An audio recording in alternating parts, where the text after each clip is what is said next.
धार्मिक एवं आध्यात्मिक शिव की नगरी वाराणसी में वैदिक सनातन धर्म व संस्कृति को अभिसंचित करने के पावन उद्देश्य हेतु ध्यान योग सिद्धाश्रम की स्थापना पूज्य गुरुदेव श्री स्वामी कमलेश्वरानंद जी के पावन सानिध्य में किया गया है। ऋषि मुनियों, साधु महात्माओं, संत मनीषियों की इस पवित्र धरती पर धर्म की स्थापना और लोक कल्याण के लिए हर युग में किसी न किसी रूप में ईश्वर का प्राकट्य होता आया है और पवित्र आत्माओं में ईश्वर का अंश उतरता आया है। आज के युग में भी पूज्य गुरुदेव श्री स्वामी कमलेश्वरानंद जी अपनी चैतन्य ऊर्जा से संपूर्ण जगत में सत्प्रेम की धारा प्रवाहित कर रहे हैं। पूज्य श्री की चैतन्य चेतना से साक्षात दिव्य सदग्रंथ ब्रह्मवाणी का अवतरण हुआ है, जिससे मानव का कल्याण हो सके। दीक्षा, साधना, ध्यान योग, सिद्धि प्रदाता एवं समस्त मूलभूत समस्याओं का निराकरण उपलब्ध कराने वाले पूज्य गुरुदेव श्री स्वामी कमलेश्वरानंद जी का लक्ष्य है पृथ्वी पर प्रेम की उपासना, आत्म जागरण और समस्त प्राणियों का आनंदमय जीवन। ऐसा जीवन जो शारीरिक, मानसिक, आर्थिक, पारिवारिक हर प्रकार के तनाव व दुखों से पूरी तरह मुक्त हो। इसके लिए पूज्य गुरुदेव श्री स्वामी कमलेश्वरानंद जी विभिन्न प्रकार की दीक्षाएं अनवरत प्रदान करते आ रहे हैं। साधन, साधना एवं साध्य का अनंत अमृत कोश, दिव्य सत्संग ब्रह्मवाणी। ओ प्रभु जी तेरी महिमा न जाने, न जाने तेरी महिमा न जाने।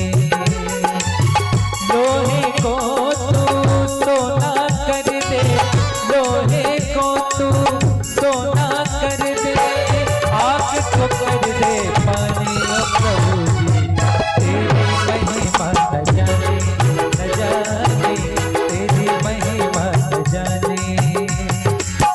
लोहे को तू सोना कर दे, लोहे को तू सोना कर दे, आग को कर दे पानी।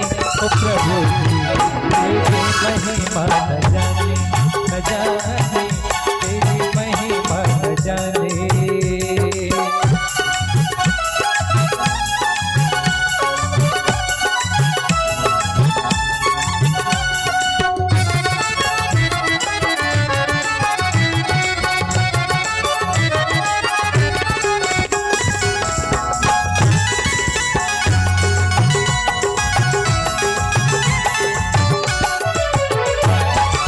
प्रेम तेरा हम सबको पुकारे, प्रेम तेरा हम सबको पुकारे, हम हिनाए प्रभु द्वार तिहारे।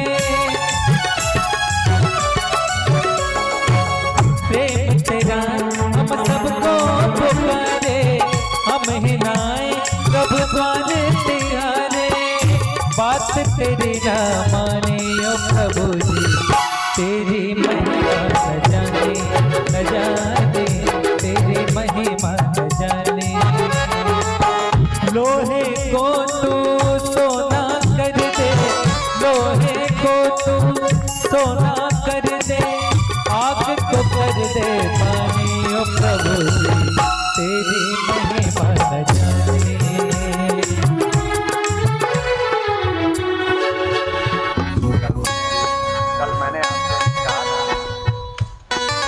मैंने आपसे कहा था कि अगर मुस्कुराना धर्म हो जाए, अगर मुस्कुराना धर्म हो जाए तो हम मुस्कुराते हुए भजन करेंगे ना। क्या हमने अपना धर्म मुस्कुराना बनाया? हर होठों पे एक मुस्कान हो और तेरी महिमा का गुणगान। प्रभु जी तेरी महिमा न जाने, मुस्कुराते हुए तेरी महिमा न जाने। ओ प्रभु जी, प्रभु जी, प्रभु जी, प्रभु जी, प्रभु जी, प्रभु जी, प्रभु जी।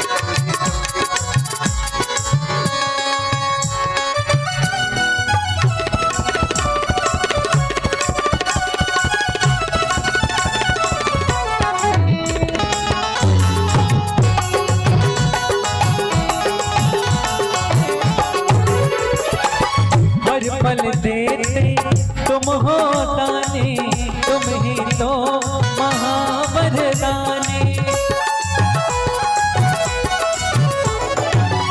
हर पल देते तुम हो दानी, तुम ही तो महावरदानी।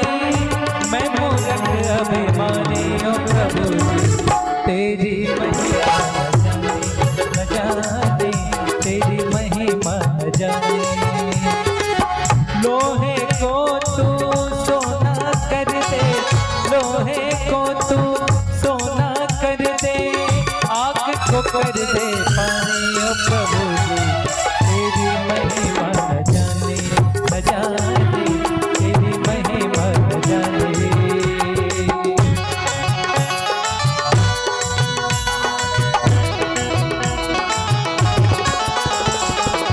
सृष्टि दया हर पल ही बनाई, महिमा तेरी हमें समझ न आई।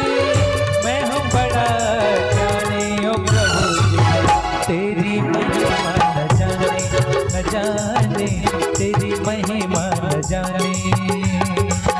लोहे को तू सोना कर दे, लोहे को तू सोना कर दे, आग को कर दे पानी ओ प्रभु जी, तेरी महिमा न जाने, न जाने, तेरी महिमा न जाने। ओ प्रभु जी, तेरी महिमा न जाने, न जाने, तेरी महिमा न जाने। लोहे को तू सोना कर दे, लोहे को तू सोना कर दे, आग को कर दे पानी ओ प्रभु जी, तेरी महिमा न जाने, न जाने, तेरी महिमा न जाने, तेरी महिमा न जाने ओ प्रभु जी, तेरी महिमा न जाने, तेरी महिमा न जाने ओ प्रभु जी, तेरी महिमा न जाने। लोहे को तू सोना कर दे, लोहे को तू सोना कर दे, आग को कर दे पानी ओ प्रभु जी, तेरी महिमा न जाने, तेरी महिमा न जाने, तेरी महिमा न जाने, न जाने, तेरी महिमा न जाने, तेरी महिमा न जाने, न जाने, तेरी महिमा न जाने, तेरी महिमा न जाने, तेरी महिमा न जाने। बोल परम पूज्य गुरुदेव की जय, बोल परम पूज्य गुरुदेव की जय, बोल परम पूज्य गुरुदेव की जय। चाहे महाभारत हो और चाहे रामचरितमानस, पूरा जो कुछ भी देखोगे उसमें सिर्फ आपको समझाने की क्रिया है। राम का पूरा जीवन दर्शन अगर आप देखिए तो उससे बस ये सीखने को मिलता है कि कुछ भी स्थिति आ गए घबराएंगे नहीं, कोई भी स्थिति आ गए लड़ेंगे और लड़ करके जीत हासिल करेंगे। आप घबरा जाते हैं, धन नहीं घबरा गए, मान नहीं घबरा गए, सम्मान नहीं घबरा गए, क्यों घबराना।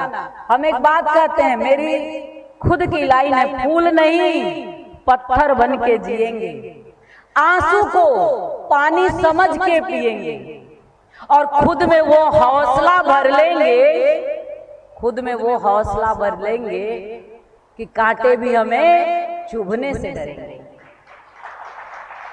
अब ऐसा मन लेकर के जब किसी के सामने खड़े हो जाओगे तो राक्षस रहेगा ना रावण की तरह, वो भी तुमसे कांप के भाग जाएगा। अरे जिसे आंसू का गम ही नहीं, जिसे आंसू का गम ही नहीं, उसे कोई क्या परेशान, किसको रुलाते हैं? जो रोना जानते हैं। जब तुम्हें कोई भी संबंध तुम्हें प्रताड़ित, तुम क्यों रोते हो?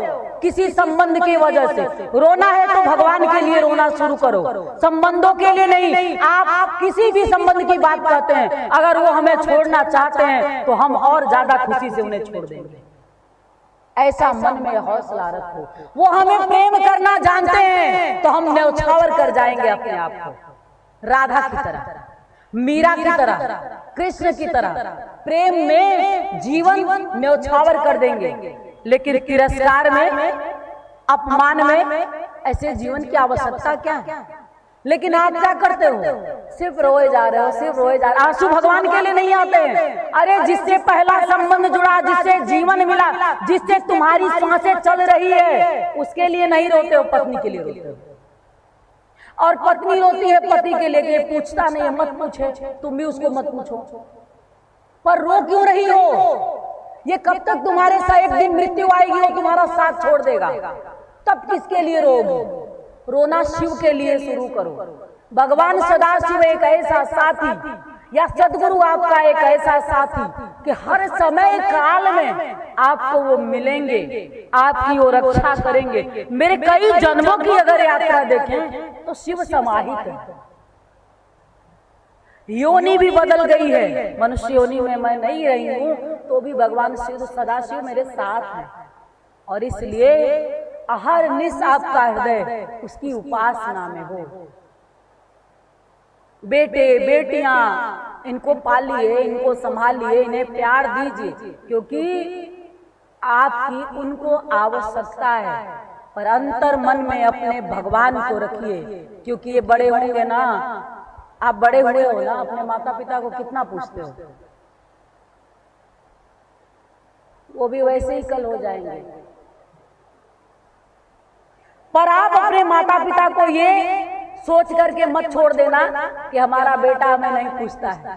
वो पूछे या ना पूछे, बेटी पूछे या ना पूछे, लेकिन आप पूछते रहना। मैं तो सबको यही संदेश देती हूँ कि जीना शुरू करो, जीना शुरू करो। सबको निभाना नहीं, क्योंकि निभाने में तकलीफ होती है, प्रेम नहीं मिलता। निभाना मतलब जानते हो, प्रेम विहीन जीवन। जैसे ऐसा हो जाता है कि तुम मेरे पास, आप मेरे पास क्यों आते हो और आप हमारे पास आके हमसे मिलके आपको क्यों अच्छा लगता है? क्योंकि हम आप लोगों को बहुत प्रेम करते हैं। सच, हम आपको प्रेम करते हैं। हम प्रेम करना जिस दिन बंद कर देंगे, आपको एहसास भी होने लगेगा, आपको कमी खलने लगेगी कि अब मुझे वहां से वो प्रेम रस नहीं प्राप्त हो रहा है। निभाना शुरू कर दूं तो कमी खलेगी आपको। हम आपको निभाते नहीं, हम आपको जीते हैं। और आपको भी अपने आप को, जैसे प्रभु जी ने कल मुझे कहा कि तुम्हारे इन संबंधों में भी मैं हूं, ऐसे ही मैं आपको कहती हूं कि आपके सारे संबंधों में भी सिर्फ एक ईश्वर समाहित है और आप में भी सिर्फ वही समाहित है। इसलिए प्यार से जीना शुरू करिए, लेकिन एक अंतर मन में दिया जलते ही रहे। वो दिया जब जलेगा ना, ज्ञान का, प्रकाश का, ध्यान का, प्रेम का, तब जा करके इस संसार सागर को अच्छे से जी पाओगे। अगर वो बुझा रहेगा ना, तो फिर कुछ नहीं हो पाएगा तुम्हारा। जो जीव शिव में सदगुरु के माध्यम से समाहित हो जाता है प्रिय, उसको काल भी मार नहीं पाता प्रिय।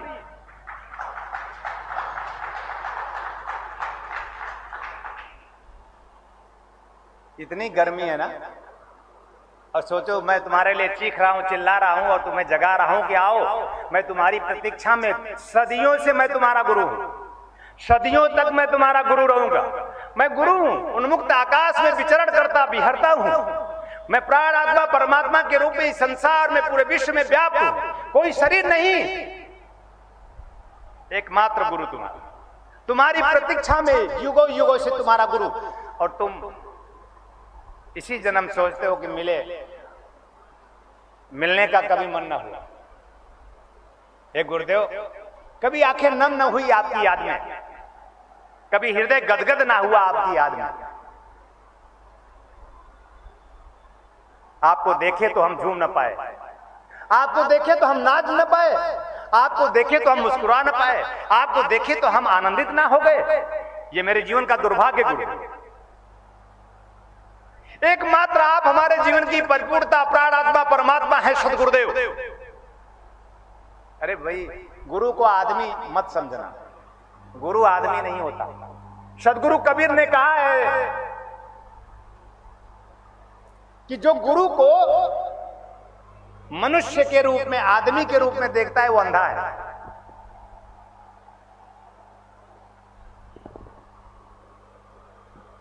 इस संसार सागर में वो भटकता रहता है, वो भ्रमित भटकता है, दुखी, चिंतित, परेशान, अभाव से ग्रस्त, वो पूर्णता नहीं प्राप्त कर पाता जो गुरु को आदमी देखता है। हे गुरुदेव, आप तो दैदीप्यमान हैं, आप ही मेरे देवालय हैं, आप ही मेरे शिवालय हैं, आप ही मेरे शिव हैं। ऐसी भावना इस शिष्य को पूर्ण करता है।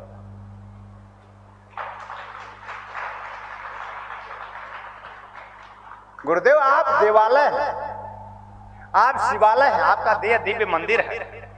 ऐसी भावना, आपका देह दिव्य मंदिर है। गुरुदेव, ऐसी दिव्यता, ऐसी श्रेष्ठता, ऐसी उन्मुक्तता, ऐसी निश्चलता, ऐसी निर्झरता, ऐसी संपूर्णता दें,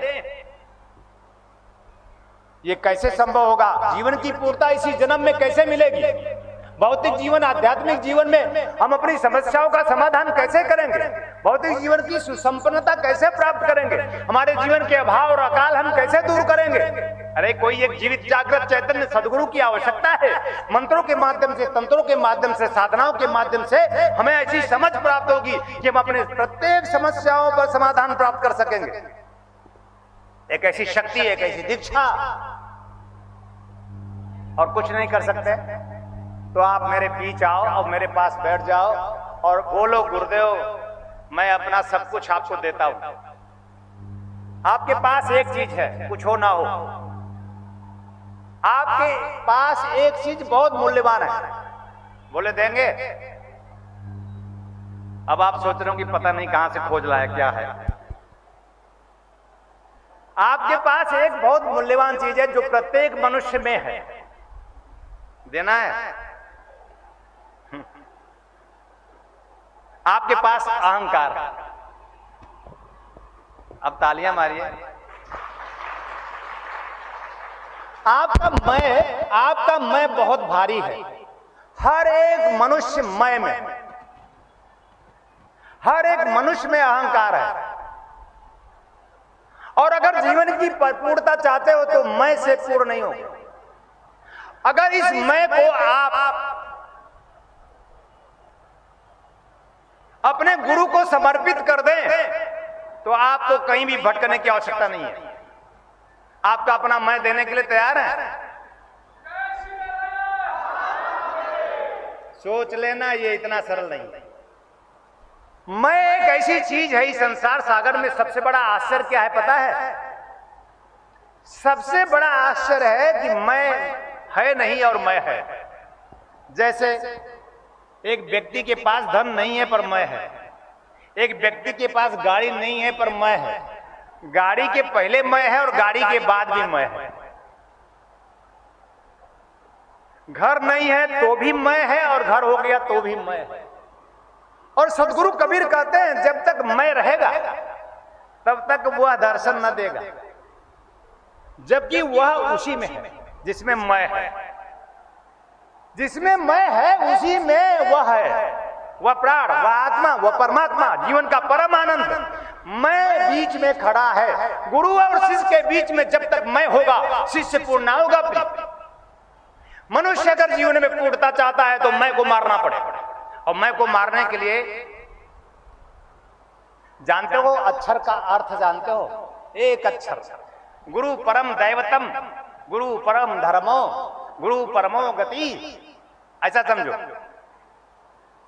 एक अक्षर का ज्ञान देने वाला भी गुरु, एक अक्षर, अक्षर का ज्ञान देने वाला गुरु के सामने जो शिष्य नहीं झुकता है उसका श्रुत समाप्त हो जाता है। यानी उसके सुने हुए से जो कूड़े पैदा हुआ है वो समाप्त हो जाएगा। उसके जीवन के तप समाप्त हो जाते हैं और उसके जीवन से जितने भी जप होते हैं समाप्त हो जाते हैं, जितने भी व्रत उपवास होते हैं वो सब समाप्त हो जाते हैं। अगर गुरु के समक्ष झुकने की क्रिया ना आई तो आपका जप और तप ये सब यहीं समाप्त हो जाएगा। इस संसार सागर में मनुष्य इतना जप और इतना तप और इतना व्रत करते हुए क्यों दुखी है? कारण जानते हो? क्योंकि गुरु की अवमानना हो रही है, क्योंकि गुरु का अपमान हो रहा है, क्योंकि गुरु का इनकार हो रहा है, क्योंकि गुरु का तिरस्कार हो रहा है। पूजा पाठ पहले से कितना ज्यादा बढ़ गया है, जप और तप कितना बढ़ गया है, लेकिन कैसे दुख बढ़ गया, कैसे चिंता बढ़ गई, कैसे रोग बढ़ गया, कैसे तनाव बढ़ गया, कैसे अभाव बढ़ गया, कैसे अकाल से हम पूर्ण हो गए भैया। एक अक्षर, अक्षर का अर्थ समझते हो? ओम त्र्यंबकम यजामहे सुगंधिम पुष्टिवर्धनम। अक्षर जिसका कभी क्षय ना, ऐसा गुरु। एक गुरु ही है जो जिसका अक्षर ब्रह्म होता है। अक्षर शब्द ब्रह्म, अक्षर ब्रह्म, शब्द ब्रह्म के माध्यम से अगर गुरु शब्द ब्रह्म में हम खेले और गुरु शब्द ब्रह्म के माध्यम से हम छलांग लगा दे तो हमारा जीवन पूर्ण हो जाएगा। अक्षर ब्रह्म के माध्यम से भी हमारा जीवन पूर्ण हो जाएगा। एक बार गुरु कह दे, शिष्य तो वो जो बिना कहे सुन ले। शिष्य तो वो जो बिना कहे सुन ले।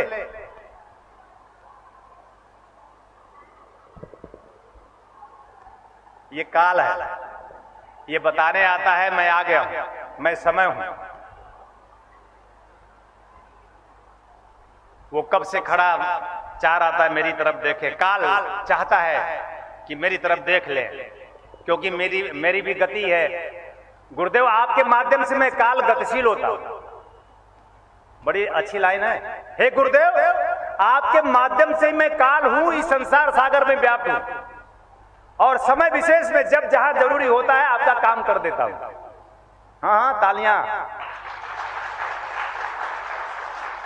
काल ऐसा अपने सदगुरु से कहता है, सदगुरुदेव मैं काल हूं और आपके द्वारा ही विधि विधान में मैं निर्मित हूं और मेरा निर्माण आप द्वारा ही हुआ है और जब जहां जरूरी होता है मैं काल अपना काम करता हूं, आपकी सेवा करता हूं गुरुदेव।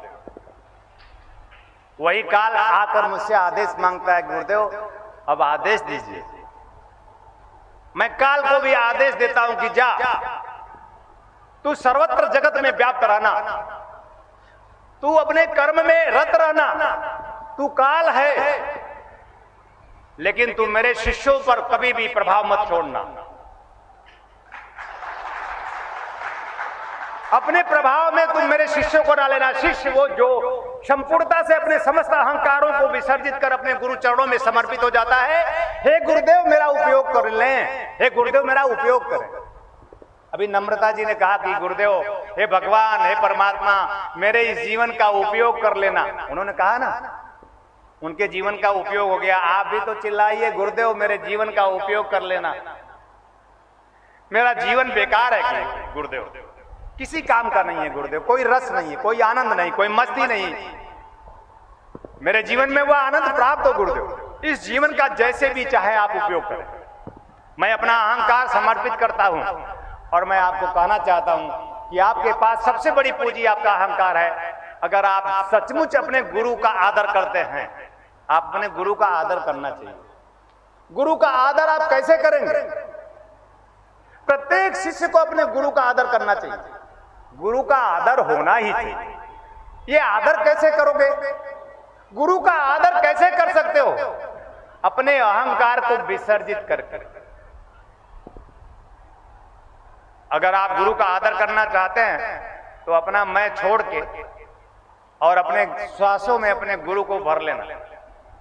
आज यही प्रार्थना करना, गुरुदेव मैं अपना मैं छोड़ता हूं, आपके श्री चरणों में मैं को अर्पित कर देता हूं। सबसे बड़ा विकार हमारे जीवन का ये मैं है। और गुरु क्या देता है पता है? जब आप अहंकार देते हैं तो गुरु क्या देता है? जो सदा से आपके पास है। जो आपके पास सदा से नहीं है वो अहंकार आप गुरु को देते हैं। अहंकार को किसी ने देखा है? अहंकार को कभी किसी ने देखा? लेकिन वो सदा हर जीवों में समाहित है। किसी को एक बार छेड़ के देख, भिखारी को भी भिखारी बोल के तो देखो, चढ़ बैठेगा। भिखारी को भी तो एक सिक्का फेंक के देखो, 2-4 सिक्का फेंक देगा। चल चल ले जा अपना, तू तो खुद भिखारी है, तू क्या देगा? हर जगह मैं देखा है। मैं का दर्शन होता है जीव में, और जीव अगर शिवत्व प्राप्त करना चाहता है तो कुछ और नहीं करना है, मैं छोड़ देना है। जब तक मैं था हरि नहीं, अब हरि है मैं ना आई। अगर जीवन का अंधकार मिटाना चाहते हो, हरि का दर्शन करना चाहते हो, दर्शन दृष्टि है। दर्शन के माध्यम से, दृष्टि के माध्यम से उसकी प्राप्ति करना, ऐसा हो सके। काल हमें भी पुकार रहा, गुरुदेव आदेश दीजिए, मैं समय आ गया हूं और आप विसर्जन कीजिए। मैं बहुत बहुत आशीर्वाद देता हूं, कल्याण कामना करता हूं। काल से परे और पार की यात्रा आप साधक और शिष्यों की हो। कभी ना घबराना, कभी ना डरना और कभी ना रियाना और ना घिघियाना। एक वीर की भांति तुम मेरे साधक और शिष्यों वीर की भांति इस जीवन को जीने की सोचो। ऐसी उच्च कोटि की तुम्हें आत्म दीक्षा देना चाहता हूं, ऐसी प्राण दीक्षा देना चाहता हूं, ऐसी शक्ति देना चाहता हूं। तुम एक ऐसी शक्ति जो तुम संपूर्णता से शक्तिपात के माध्यम से अपने अंदर एहसास करोगे। आज मैं ऐसे सर्वस्वता की प्राप्ति के लिए, संपूर्णता की प्राप्ति के लिए तुम्हें ऐसी उच्च कोटि की शक्तिपात दीक्षा प्रदान करने जा रहा हूं। मेरा हृदय से बहुत बहुत आशीर्वाद है, कल्याण कामना है। जय श्री नारायण। हर हर महादेव। हर हर हर। सभी के सहयोग से संस्थान द्वारा विभिन्न पुण्यदायी प्रकल्प संचालित हो रहा है। वहीं समाज को सृजन हेतु पूज्य श्री की चैतन्य चेतना से दिव्य सदग्रंथों का प्रकाशन भी किया जा रहा है। ध्यान योग की निर्मल धारा जन जन में प्रवाहित करने वाले पूज्य गुरुदेव श्री स्वामी कमलेश्वरानंद जी की चेतना का साक्षात्कार दिव्य सदग्रंथ ब्रह्मवाणी एक ऐसी रचना जिसका अवतरण स्वयं हुआ है और जिसकी साक्षी बनने का सौभाग्य मिला सुश्री नम्रता कमलिनी जी को। भावना और भक्ति का अनंत प्रवाह है ब्रह्मवाणी, तप और ज्ञान का अमृत कोश है ब्रह्मवाणी, प्रेम और समर्पण का साकार स्वरूप है ब्रह्मवाणी, आस्था और विश्वास का अनन्य मार्ग है ब्रह्मवाणी। आइए हम सभी ब्रह्मवाणी को जीवन में उतारकर अपनी आत्मा को परमात्मा से एकाकार करें। गुरुदेव एवं सुश्री नम्रता कमलिनी जी द्वारा रचित मानव उपयोगी विभिन्न विषयों पर साधनात्मक रहस्यों से परिपूर्ण और भी पुस्तकें हैं, जैसे श्री गुरु रहस्यम, साधना विधान रहस्यम, गुरु पादुका विधान रहस्यम, यज्ञ विधान रहस्यम, षोडश संस्कार दीक्षा रहस्यम, साधना सामग्री रहस्यम, भीगी पलके, कर लो आसमां मुट्ठी में तथा पूज्य गुरुदेव के दिव्य प्रवचनों भजनों का संग्रह प्राप्त करने और भारतीय संस्कृति की धरोहर गोपनीय रहस्यों से भरपूर जीवन की समस्त समस्याओं का समाधान कराने वाली मासिक पत्रिका निखिल सत्य दर्शन की सदस्यता एवं ध्यान योग जन जागृति सेवा संस्थान के दैविक कार्यों व सेवा प्रकल्पों में सहयोग करने तथा अपने गांव शहर में सत्संग साधना शिविरों एवं कथा आयोजन हेतु संपर्क करें 8108 666 991, 8108 666 992, 8108 666 993, 8108 666 994। Facebook www.facebook.com/kamleshwaranand/, Twitter twitter.com/kamleshwaranand, Instagram.com/Swami Kamleshwaranand ji, YouTube www.youtube.com/Swami Kamleshwaranand ji। Divya ऋषि फार्मेसी लेकर के आए हैं अमृतक्वाथ कायाकल्प की विशेष औषधि। यह आपके शरीर को पूर्ण रूपेण स्वस्थ करने के लिए आपके रक्त को शुद्ध करता है और शरीर के विषैले पदार्थ को बाहर निकालता है। मोटापा कम कर आश्चर्यजनक शारीरिक परिवर्तन कर पूरे शरीर को स्वस्थ और सुंदर बनाता है। यह मधुमेह को भी नियंत्रित करता है। यह औषधि आपके शरीर में रोग प्रतिरोधक क्षमता को बढ़ाता है। यह एक चमत्कारिक औषधि है। इसे मंगाने के लिए आप हमारे इन नंबरों पे संपर्क करें 8108 666 991, 8108 666 992, 8108 666 993, 8108 666 994। दिव्य ऋषि फार्मेसी आपके लिए लेकर के आए हैं रत्नम ज्योति, आंखों की संपूर्ण देखभाल के लिए। शहद के साथ नित्य लेने से नेत्र ज्योति बढ़ जाती है, आंखों का चश्मा उतर जाता है। यह आयुर्वेदिक औषधि है, इसका कोई साइड इफेक्ट नहीं। इस औषधि को मंगाने के लिए आप हमारे इन नंबरों पर संपर्क कर सकते हैं। हमारा नंबर है 8108 666 991, 8108 666 992, 8108 666 993, 8108 666 994।